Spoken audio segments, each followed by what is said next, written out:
Hi folks, HR Funk here, with a video review that I've been wanting to bring you for a long time, but for reasons that I'll get into, it took me until now to finally get around to reviewing the CZ P10C. Now, if you've been paying attention to the firearms world for a while, you might remember 4 or 5 years ago, the CZ P10C was released to the American shooting public to much fanfare, and it seemed like everyone who had a YouTube channel was reviewing a P10C, and there was a lot of hype that came along with this pistol and a lot of excitement. And one of the things I want to do in this video is a retrospective to see if I think the pistol has really lived up to all that hype that we saw a few years ago. Along the way, I'm also going to be giving you my review of the P10C, and before it's all over, we'll head out to the range and see how it shoots. So here we go. Now, one thing that I want to point out right here at the beginning of the video is, unlike a lot of the reviews of the P10C that you might have seen, this is not going to be all positive. There are some things about this pistol and the way that it's presented by CZ that really bother me, and I'm going to mention that as I go along in the review. And before anyone starts accusing me of not liking CZ or that I'm anti-CZ or something like that, I would like to point out that this is my third CZ handgun that I have purchased. My first was the CZ75B Omega, and this is a tremendous pistol. I really like this pistol. I have several videos that this has appeared in. I always like shooting it. It is a great, great firearm, and I can't say enough good things about it. So this is one example of a CZ pistol that they absolutely got right. I really have no complaints with this pistol, and as I said, it's appeared in several videos. Also, a couple of years ago, I bought a limited edition OD Green CZ P01, and this is another fantastic pistol. It's essentially a compact version of the CZ75 with a little bit of a heavier frame for an equipment rail and such, but it is a great pistol in its own right. It has been tremendously reliable. It's accurate. This is the pistol, if you remember, when I was shooting it at the range and I was doing my accuracy test, and I ended up with the little face on the target, which I didn't intend to do, but I should say, yes, I did. But no, great little pistol. Again, I can't say enough good things about it. So I am not anti-CZ, and I want to get that out of the way right here before I get into my review of the P10C. So let me say here at the outset, before I even open the box, that based on the previous reviews and a lot of the media hype for the CZ P10C, I had some very high expectations for this pistol. And the title of this video is going to be the CZ P10C, did it live up to the hype? And that's a question that I'm going to answer at the end of the video as to whether or not I think this pistol really has lived up to the hype that it got when it was first released. But something I'll say right now is it seems like, depending upon who reviews a particular firearm to begin with, the rest of the YouTube community and a lot of times the rest of the firearms media tends to just repeat what was reported in that very first evaluation of the pistol, rather than really taking a critical look at them after that on their own. Now, I'm painting with too broad a brush. I know there are some people that work very hard at making sure they give you their honest opinion, so I don't want to lump them in, but I think there are a lot of people out there who sort of fall into what I'll call the YouTube echo chamber, and they end up just saying the same things over and over and over about a particular firearm. Okay, off my soapbox, now let's see what comes packaged with this pistol. And specifically, this is the CZ P10C Optics Ready version. And when you purchase the pistol, it comes with a variety of different things. The pistol itself, of course, is in the box. It comes with 2 magazines. Again, historic complaint. I think every firearm that uses detachable magazines should come with at least 3 magazines from the manufacturer. But the CZ P10C, and actually the entire P10 line, because now there is the P10F, which is the full-size version, and also the P10S, which is the subcompact version. This is the compact size, which is basically analogous with the Glock 19. It's in that same size range. But the pistol, 2 magazines, it comes with altogether 3 back straps, but 2 spare back straps. It comes with a lock, of course. This is another one of those things that will never come out of its package. It comes with a cleaning brush. There's a cleaning rod down in there, and also back in behind the foam here are the owner's manual and the other paperwork that comes with the pistol. So when you first purchase your P10C, that's what you get. And something that has occurred with these pistols over time, when they were first released, part of the excitement was because of the MSRP of these, which was at the time under $500. Now the optics ready version is getting pretty close to $600. I think it's in the $599 range for MSRP, and the non-optics ready version of the plain P10C is in the $579 range. So the price has gone up, and that's one of the things that has kind of helped cool me off somewhat to the P10C. And I'm not sure if that's happened to other purchasers or not, but that's something I wanted to note here before I even take the pistol out of the box. So the very fact that the P10C, or compact version of this pistol, was the first one that was released by CZ seems to be a pretty clear indication that, based on its size and the type of pistol it is, specifically a 9mm high-capacity polymer frame striker fire medium-sized pistol, that CZ was intending to have the P10C directly compete with the Glock 19, and there were a lot of people back in those days that were calling the P10C the Glock killer and things like that. But the price that I mentioned a moment ago was one of the things at the time. The P10C's MSRP was significantly lower than the Glock. As that MSRP has creeped up, I would say that the CZ P10C and the Glock 19 are pretty close price-wise nowadays. So is there really a clear advantage for the P10C when we look at its features and functions as compared to the Glock 19? Well, let's talk about that. So as usual, I'll start my review of the P10C from the top and work my way down. And the first thing we'll take a look at are the sights. And the sights do change, or they do differ, depending on which specific version of the P10 pistol, or P10C specifically, that you might be looking at. With the optics ready version, which as I said is the one that I have here, the front sight has a tritium insert, which I like, and also a high visibility orange ring around that tritium insert, which I also like. So it clearly is intended to be a high visibility sight depending on what type of lighting conditions you might find yourself in, and it should adapt very well to most light conditions, to include low light. But for whatever reason, the optics ready version does not have the the 2 dots in the back. So we have no tritium inserts, no high visibility dots, no nothing to help line up that front sight, and I think that's a mistake. Now, I know this is a matter of personal preference, and there are some shooters out there that very much prefer a plain rear sight, and I shouldn't really even say it's plain. It's a serrated rear sight to help cut down on glare. But again, there's nothing to help with the alignment of that front sight, and I would prefer to have at least 2 dots that are just white dots. Actually, my total preference would be for the night sights back here to go along with the front night sights, preferably a different color for the rear 2 dots than the front dot. But even so, that's the sights that come on the P10C, or the optics ready version of the P10C. And you can see it does have a shelf here for the quote-unquote tactical cycling of the slide. I've still never heard of that actually taking place in a defensive encounter. If you ever heard of that, please let me know. But it's something that's become almost a fixture on defensive pistols these days. But another issue with these sights that bothers me, considering that this is an optics-ready version of the P10C, is the fact that they are standard height sights. So if CZ was going to issue an optics-ready version of the P10C and go to the trouble of changing the sights from the standard P10C as they have, why not go to higher sights to accommodate that micro red dot that is eventually going to be mounted on this pistol? And this is one of the things that bothers me, and this is going to be a theme that we'll see repeated as I talk about this pistol and finish the review, is CZ has higher sights and different sight options that are available for an additional cost. That bothers me because I think CZ is a better company than that.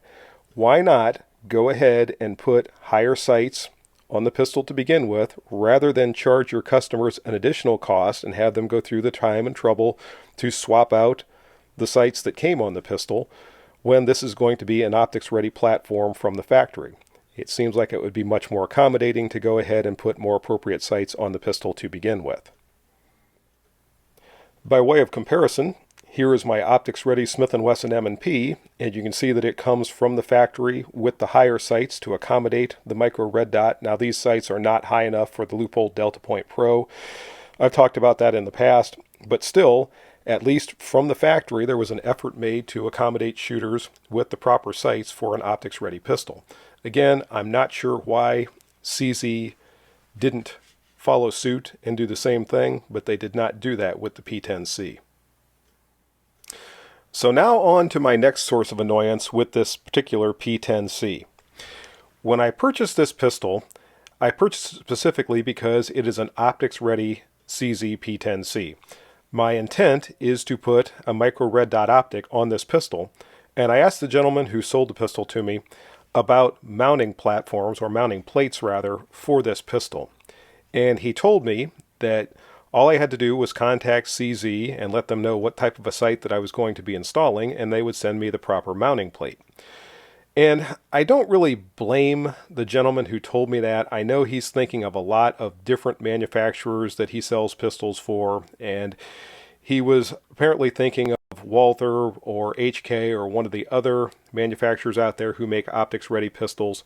But it turns out there's more to getting the mounting plate for this pistol than just contacting CZ and saying, hey, I'm going to put a Trijicon RMR, or I'm going to put a Leupold Delta Point Pro, or whatever on the pistol, and they send you the proper mounting plate. Actually, you have to purchase that mounting plate, and they cost about $40. And just like with the sights, this really bothers me because you're purchasing an optics-ready pistol, quote unquote. To me, that means all I have to do is select an optic and install it. But no, I actually have to pay more money to CZ and order the proper mounting plate, all of which, by the way, are currently out of stock, so I have to wait for them to come in stock before I can ever purchase one to be able to mount my micro red dot optic to this pistol. So again, I really feel like CZ is a better company than that. I would not expect that type of bilking of the customers for additional parts that you're going to need to be able to use the pistol the way it allegedly was supposed to be used in the first place. I would expect those parts to be in the box with the pistol so that it can have a micro red dot mounted and it has the proper sights and all of that. So again, like I said at the beginning, this is not a 100% positive review of the pistol, and this really has nothing to do with the way the pistol performs. This is everything about the way CZ is packaging and selling this particular version of the P10C. One last point about the mounting plates before I move on is, according to the CZ website, currently they only have mounting plates for the Leupold Delta Point Pro and the Trijicon RMR. Now, the website does make mention that they may offer some others in the future, but apparently those have not been developed yet. Now, fortunately, there are some sights, for example, the TD3 from Hilux that I reviewed recently, that also use the same mounting plates as something like the Trijicon RMR in that instance, and there might be some that use the same as the Delta Point Pro. So if you are looking at installing a micro red dot optic on your CZ P10C, take a look at the optic and see if it fits another more popular mounting plate like the Trijicon RMR, or you might find yourself in a circumstance where you're not going to be able to mount that particular optic to this pistol if it takes a different mounting plate than CZ is currently offering. Moving on to weights, measures, and materials. The P10C is 7.3 inches in overall length. It is 5¼ inches tall. It's 1.26 inches thick at its thickest point, which would be the slide stop right there. It is slightly thinner in the other areas of the pistol.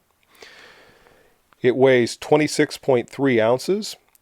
It has a 4-inch cold hammer forged barrel and a 15-shot double column magazine.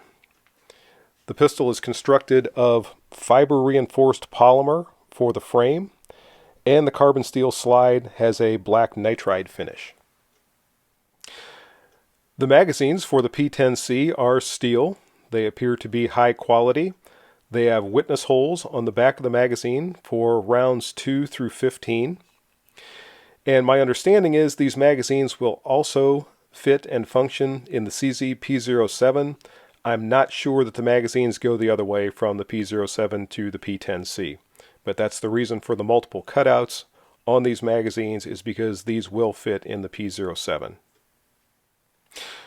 The slide of the P10C, as I said, has the black nitride finish, and you can see it has fore and aft cocking serrations, and it's also very nicely contoured. I like the lines of the P10C, and the cocking serrations are deep and sharp, and they make it very easy to grasp that slide to be able to cycle it back and forth. Now the P10C does have conventional slide rails. This is not like the rails on the CZ75 back here or the P01 that have the inverted rails.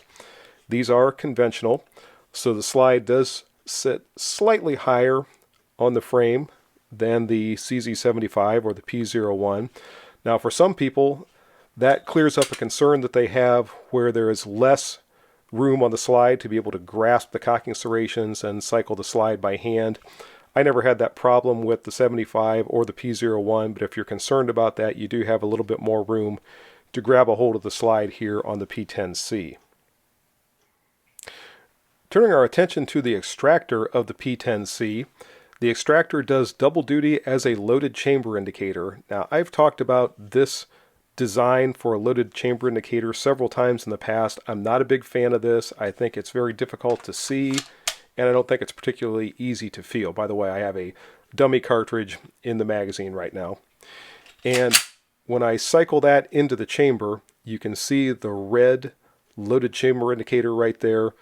Again, in any kind of a adverse lighting condition, that's going to be extremely difficult to see. If you're outside in bright sunlight, or if you have a light like I have here on the camera, you can see it. There is also a raised surface on the side of the extractor to give you a tactile indicator that there is a round in the chamber. But again,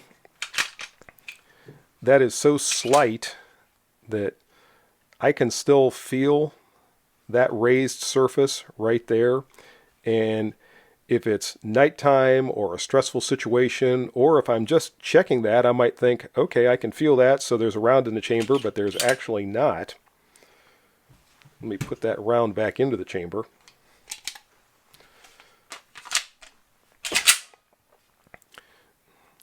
It is more pronounced when I feel it right after feeling it with no round in the chamber, but again, I just don't care for those. I would like to see companies come up with a better design for a loaded chamber indicator than this minimal design that we have here. And on we go to the barrel. Disassembly for the P10C follows what has pretty much become the standard disassembly method. I'm going to spend zero time on it because there are a million videos out there demonstrating the disassembly of the P10C. And there is our 4-inch cold hammer forged barrel. It does have conventional rifling and a fully supported chamber. I'll grab that dummy cartridge again, and you can see that it is fully supported by the chamber. I know this was something that was a concern for a while with other pistols, particularly for reloaders, but with the P10C, you shouldn't have any problem since it does have that fully supported chamber and the conventional rifling. Also, you can see that the pistol uses a modified Browning tilting barrel design. And while I have the pistol disassembled, you can take a look at the machining. The P10C does have a striker block safety that will not allow the striker to move forward until the trigger is pulled all the way to the rear. And there's a look down into the frame. You can see our slide rails there, and also the machining and construction of the various parts inside the frame. So put the pistol back together.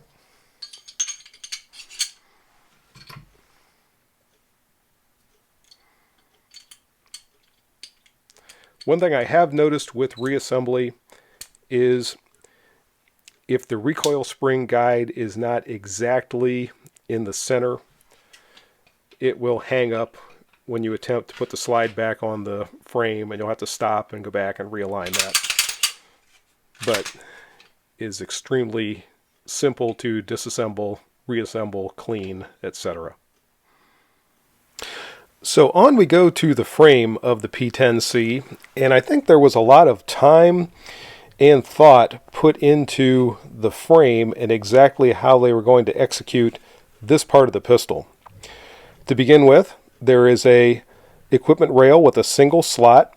Now, normally these days we're seeing more and more slots in these equipment rails to allow for a wider range of flashlights and lasers and such to be mounted farther forward and farther to the rear, etc.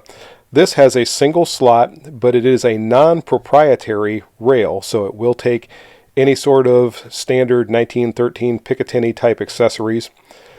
The trigger guard is squared off also to accommodate those same lights and lasers and such, but it does have some grooves in the front of the trigger guard, so if you're one of those shooters that likes the finger forward hold, there are some grooves there to help maintain that grip. Moving slightly farther to the rear, we come to the ambidextrous slide stop, and I like the design of this slide stop. I've seen some criticism of it, usually involving trying to release the slide when there's an empty magazine in the magazine well. I'm not entirely sure why you would do that anyway. But the thing I like about it, and I might have to disassemble the pistol again to show you exactly what I'm going to be talking about, but it is designed in such a way to make it truly ambidextrous, and there should not be any different functioning regardless of whether you use the slide stop on the left side or the slide stop on the right side. So here's a close-up look at our ambi slide stop, and I want you to see that this is one continuous piece all the way back around the rear of the magazine well, and it's hinged on both sides at the front, so the actual part that stops the slide is back here. It's this part right here. So whether you're applying upward pressure on either side of the slide stop, or if you are attempting to release the slide with either side, you're going to be putting the same amount of pressure on the slide stop, either to engage it or to disengage it, as you would from one side to the other, meaning there's not going to be any greater pressure or more leverage or whatever on one side than there is the other side of the pistol. And I like that because we've seen some designs recently where that has not always been the case, that the ambi slide stop, or usually the right-hand slide stop, seems like more of an afterthought that was just added to the left side slide stop, and those don't always work quite as well. This one should work very well regardless of whether you're a right-handed shooter or a left-handed shooter. And just to make that point, obviously here I am as a right-handed shooter or a left-handed shooter, and I can engage it, disengage it, or what have you. If I'm going to be chambering around that way, and I'll do it left hand to begin with, there's my dummy cartridge. No problem with releasing the slide and chambering the round. And I'm certain there's not going to be a problem doing that on the right hand side either. But for the sake of completion, I will just demonstrate that there is no problem either chambering around or locking the slide to the rear with either hand. Going on with our look at the frame of the P10C, we can see that the trigger guard itself is quite large to accommodate gloved hands. Also, notice the undercut back here at the rear of the trigger guard to allow for a nice high grip on the pistol. And it does feel very good. It helps to bring down that bore axis a little bit that's already accentuated somewhat by the higher slide that I talked about a couple of minutes ago. But that does make for a very good, comfortable high grip on the pistol, and thereby lowering that bore axis slightly. When we look at the grip itself, it has a nice contour. It's a good size. It's easy to reach the magazine release.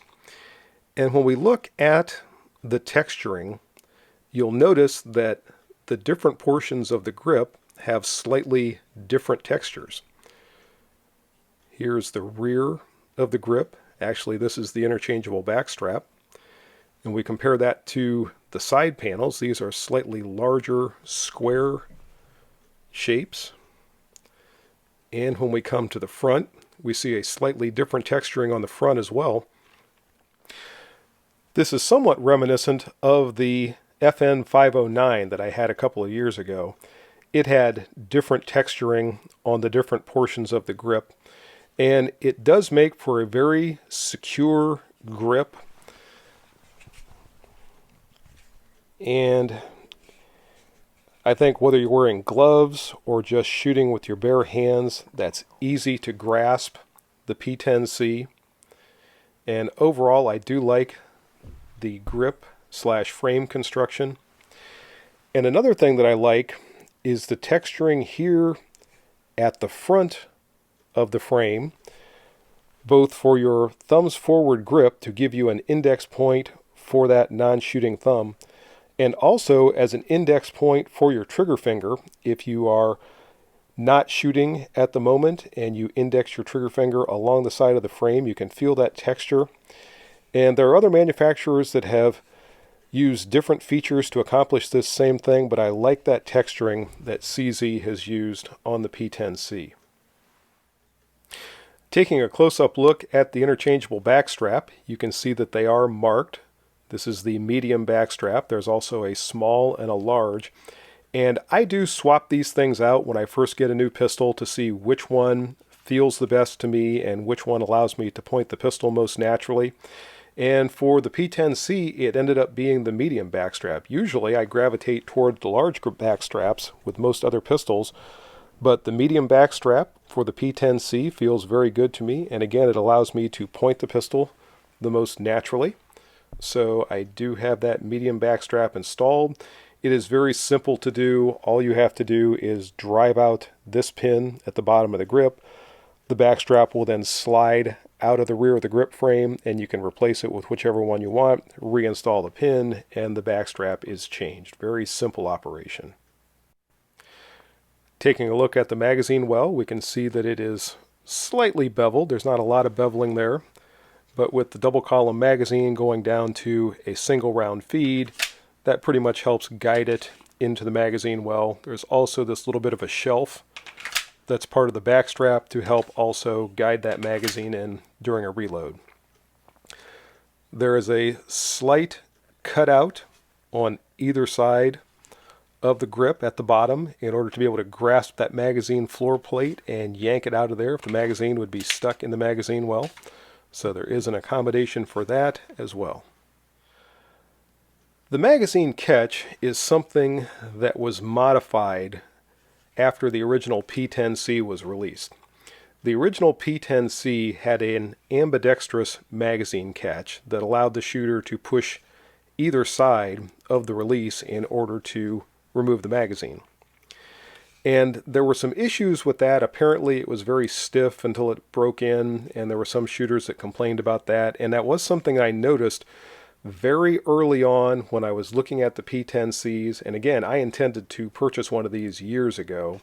And I can remember looking at those early ambi versions and pushing the magazine catch, and it really did not want to release that magazine. So CZ redesigned the magazine catch, and it is now reversible. It's very easy to change from the right-handed configuration to the left-handed configuration. I'm not going to demonstrate that, but it's not difficult to do. Even so, I wish CZ would have stuck with that original ambidextrous magazine catch. I would have preferred to have them correct that and have the true ambi mag release as opposed to the reversible version. But nevertheless, they did change it to the reversible version, and that is the one that is now installed on these pistols. Okay, finishing out the discussion of the frame and specifically the grip. As I said, the P10C feels very good in my hand, but comparing it subjectively to some other options, it does not feel nearly as good in my hand as the CZ75 or the P01. I've talked about this before. These grips feel like they were made for my hands. That is extremely comfortable. It points very naturally. And the P10C does not fit me as well or point as naturally as the older CZ products. Comparing it to the Glock 19, everyone knows I am not a fan of the Glock pistols, specifically the grip frame, and the P10C does feel much better to me than the Glock 19 does. Now again, this is purely subjective. There will be some shooters that will greatly prefer the Glock, but for me personally, I definitely prefer not only the contour, but also the angle, which points much more naturally for me than the Glock. But the P10C does not feel quite as good or point quite as well for me as the Smith M&P does. And I think a lot of this goes back to that 1911 grip angle that Smith & Wesson used on the M&P. I don't think this is quite the same grip angle. Not quite as well, but then again, I have thousands and thousands of rounds through the M&Ps, and when I have that many rounds through a P10C, I might say something different. We're now up to the point in the video where I'm going to talk about why it took me so long to get around to finally purchasing a P10C, and that is the trigger. And some of this goes back to those reviews that I talked about at the beginning of this video, where everyone was raving about the trigger and they talked about what a phenomenal trigger the P10C had. And I must have gone out 6 or 8 times intending to purchase a P10C. I was on my way to a gun shop or a gun show or what have you. And it seemed like every time that I got there and I started looking at the various P10Cs that they had in the case, the trigger was not very good. In fact, I didn't like it at all. And I thought for several of those times that I was going to the gun shop or the gun show that maybe it was just a specific example that I was looking at. Maybe it was a Friday afternoon pistol or a Monday morning pistol or what have you. And I kept thinking that, well, I just need to wait until I find one that has one of these tremendous triggers that everybody talks about. But after looking at these literally for years, I have come to the conclusion that the trigger that I'm noticing on these pistols is the trigger that comes on the P10C. And in my estimation, it is not nearly as good as we were led to believe by many of the people who reviewed these pistols. Now, it could be that they had specific examples with very, very good triggers, or maybe they had pistols that had a lot of rounds through them and the triggers had smoothed up, or what have you. But one of the things about the design of this pistol is the fact that it is a double action only, meaning that as you squeeze the trigger, the internal lock work completes the cocking of the striker and then releases the striker. So there is some cocking action that takes place as you squeeze the trigger, and you feel that in the trigger. When you start to squeeze the trigger, you'll notice it has the drop safety here, like a lot of other pistols these days. And I squeeze the trigger to this point where it stops, and as I squeeze past there, notice that movement. That is called creep. That is undesirable in a trigger. And as I squeeze it a little bit more, you're probably going to notice a little bit more movement. Actually, it broke that time. But I kept feeling that type of movement in the trigger, and I'll see if I can do it again. This is always difficult to do when I'm reaching around the camera. As I'm squeezing and slowly applying pressure, you see that movement. I'm applying a little bit more pressure, and the trigger breaks. I do not like that creep in the trigger, and had I been reviewing those initial pistols and talking about the trigger, I would have noted that, because when you squeeze the trigger quickly, if you essentially jerk the trigger, you don't notice that. But if you are trying for a very accurate shot and you squeeze the trigger and you get that movement, it is distracting. And it is something that is inherent in this trigger. I don't think that's anything that's ever going to completely go away, because again, the trigger is completing the cocking of the striker. Along with that pre-ignition travel of the trigger, or creep, The trigger itself is not overwhelmingly light, which was another thing that surprised me. I'm going to weigh this in just a moment, and I have not weighed this trigger yet, so I have no idea what the weight is going to be. It's feeling like probably somewhere in the 5 to 5.5 pound range. I was expecting, based on the reviews of this pistol, to have it probably a pound, if not a little bit more than that, less. But let's see what the trigger pull weight actually is on this pistol. So here we go. I'll see if I can get a good trigger pull weight with my trigger pull gauge. And this is one of those things that's always a little difficult to do. And that broke it just under 5 pounds. 4 pounds, 14 ounces. Let's see if I can get another one here.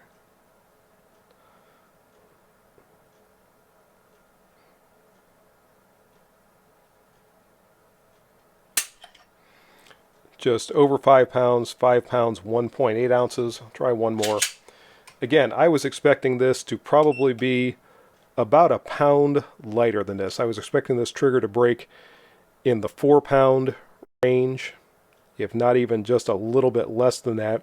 Again, based on those initial reviews.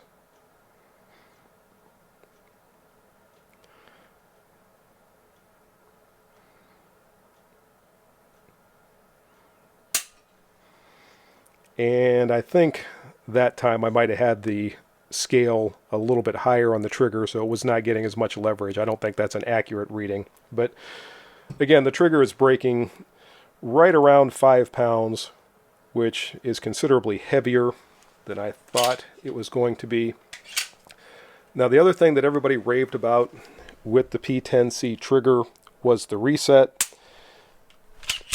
And the reset is pretty good. So if you're somebody that is concerned about trigger reset, and that's the big thing for you, the movement is maybe 1/4 of an inch, maybe just a little bit less before the trigger resets. But still, as I start to squeeze it, again, watch for that pre-ignition movement right there, and then the trigger finally breaks. So just because the reset is good doesn't make the actual trigger pull any better. It just means the reset is good.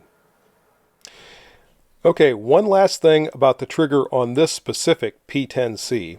And this is another thing that I think really should have been caught by CZ. I don't think this pistol should have ever made it out of the factory with the issue that it had.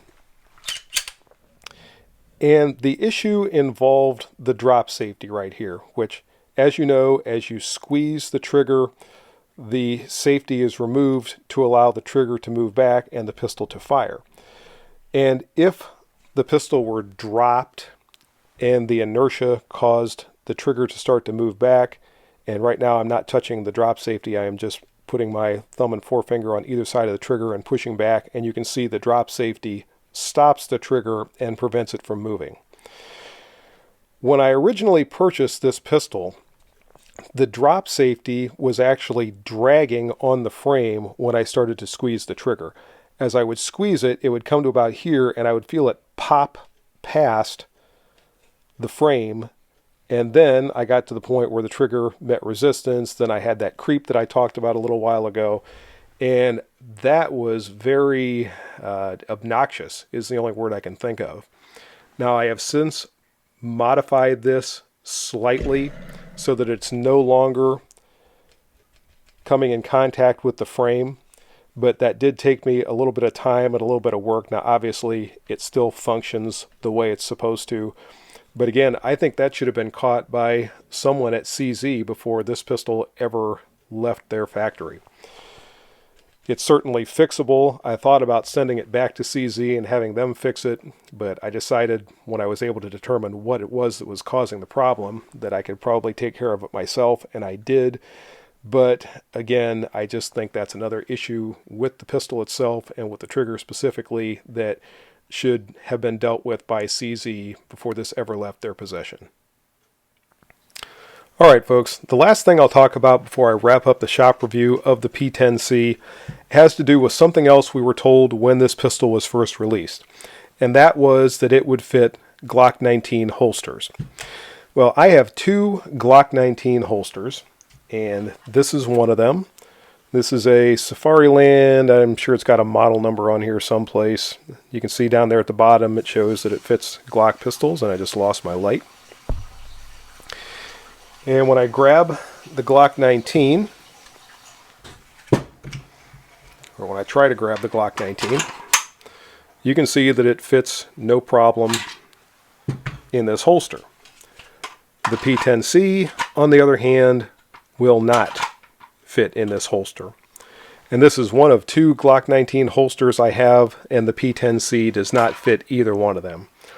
So if you are purchasing a P10C, or you're contemplating the purchase of a P10C, and you already have some Glock holsters, or you're expecting to just be able to grab whatever Glock holster is on a rack or a shelf at the gun shop on your way out the door, make sure you take the time to test fit the P10C in that holster and make sure it fits, because I'm sure there are some Glock 19 holsters this pistol will fit, but it definitely will not fit them all. And that's going to do it for the shop review of the P10C, and it's also going to bring to an end part one of this video.